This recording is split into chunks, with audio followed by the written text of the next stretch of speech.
Accused पढ़ते हैं, इसको अक्यूज मीन्स होता है दोष देना या आरोप लगाना। इस ब्लेम भी आप इसी अर्थ में यूज कर सकते हैं। इसको एग्जांपल से देख लेते हैं। How dare you accuse me, how dare use करते हैं तुम्हारी हिम्मत कैसे हुई, अक्यूज मी मुझ पे दोष लगाने की, मुझ पे आरोप लगाने की। How dare you accuse me, आपकी हिम्मत कैसे हुई मुझ पे आरोप लगाने की। हाउ डेयर यू एक स्ट्रक्चर यूज करते हैं। How dare you go there, तुम्हारी हिम्मत कैसे हुई वहां जाने की। How dare you sit here, तुम्हारी हिम्मत कैसे हुई यहां बैठने की। वैसे ही how dare you accuse me, तुम्हारी हिम्मत कैसे हुई मुझ पे आरोप लगाने की। इस तरीके से एक और सेंटेंस है, यू कांट अक्यूज मी, तुम मुझ पे आरोप नहीं लगा सकते, तुम मुझे दोष नहीं दे सकते। You can't accuse me, I am not to blame, मेरा दोष नहीं है। यू आर टू ब्लेम, आपका दोष है। नोबडी इज टू ब्लेम, किसी का दोष नहीं है। यू कांट अक्यूज मी, आप मुझ पे आरोप नहीं लगा सकते, आप मुझे दोष नहीं दे सकते। अगला सेंटेंस देखिए, अ वर्ड है अचीव। अचीव मीन्स होता है प्राप्त करना। अचीव, अचीव्ड, अचीव्ड होता है गेन भी प्राप्त करने के लिए यूज करते हैं। यहाँ पर एग्जांपल देखिए,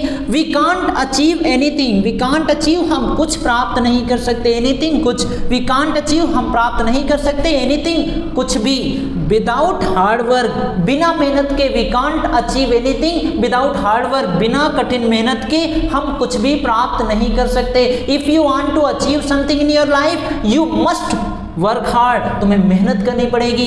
if you want to do something in your life, you must work hard. तो for achieving anything in our life we have to work hard. तो अचीव मीन्स प्राप्त करना, गेन भी प्राप्त करने के लिए यूज करते हैं। ही इज गेनिंग वेट, उसका वजन बढ़ रहा है। आर यू गेनिंग वेट, क्या आपका वजन बढ़ रहा है। He is losing his weight, उसका वजन घट रहा है। तो गेन भी प्राप्त करने के लिए यूज करते हैं। यहाँ पर देखिए अचीवेबल गोल्स, अचीवेबल मतलब प्राप्त करने योग्य, गोल्स मतलब लक्ष्य। ऐसे गोल जिनको प्राप्त किया जा सके उनको अचीवेबल गोल्स बोलते हैं। ऐसे गोल्स जिनको प्राप्त नहीं किया जा सकता उनको अनअचीवेबल गोल्स बोलते हैं। Learning English is achievable goals, इसको सीखा जा सकता है। You can learn English because this is a skill and any skill can be learned. Her skill को सीखा जा सकता है। You can also learn English, notes जरूर बनाते रहिएगा, इम्प्लीमेंट भी आप अच्छे से करते रहिएगा।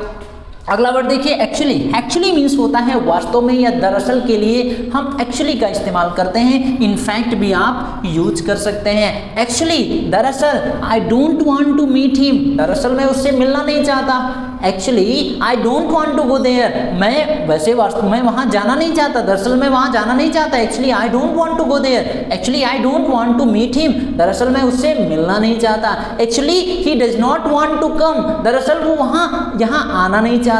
Actually he wants to learn English, वास्तव में वह इंग्लिश सीखना चाहता है, दरअसल वह इंग्लिश सीखना चाहता है। इस तरीके से यूज कर सकते हैं। Actually I want to meet him, I don't want to meet him, मैं उससे नहीं मिलना चाहता। Actually I want to meet him, वास्तव में मैं उससे मिलना चाहता हूँ। Actually he wants to learn English, वास्तव में वह इंग्लिश सीखना चाहता है, दरअसल वह इंग्लिश सीखना चाहता है।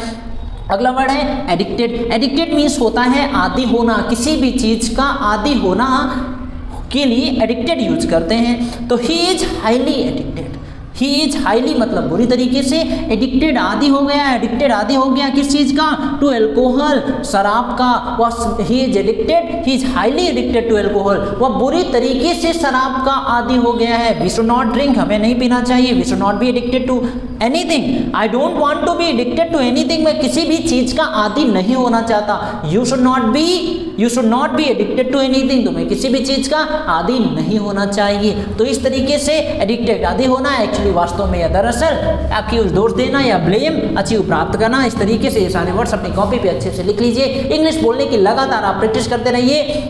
और अगर अभी भी आपने हमारे ऑनलाइन कोर्स के बारे में जानकारी नहीं लिया है तो आप जानकारी लेकर के आप भी इंग्लिश बोलने की जर्नी हमारे साथ स्टार्ट कर सकते हैं। और अगर आप घर पे कर पा रहे हैं, आप अपने आप से इंग्लिश बोलने की प्रैक्टिस करते हैं, तब तो अच्छा है, तब तो आपको किसी भी कोर्स की ज्वाइन करने की ज़रूरत नहीं है। लेकिन अगर आप इंग्लिश में बात नहीं करते हैं, आपको एक मेंटर चाहिए, एक कोच चाहिए, एक ट्रेनर चाहिए, तो आप हमारी मदद ले सकते हैं। आपको यहाँ पर हैंड होल्डिंग की जाती है, आपको बेसिक से लेकर के एडवांस लेवल तक ट्रेन किया जाता है। अगर चैनल पे नए हैं तो चैनल से जुड़ जाइए, क्योंकि इस ढेर सारे वीडियोज आपको मिलेंगे जो आपकी मदद करेंगे आपकी इंग्लिश को बेहतर बनाने में।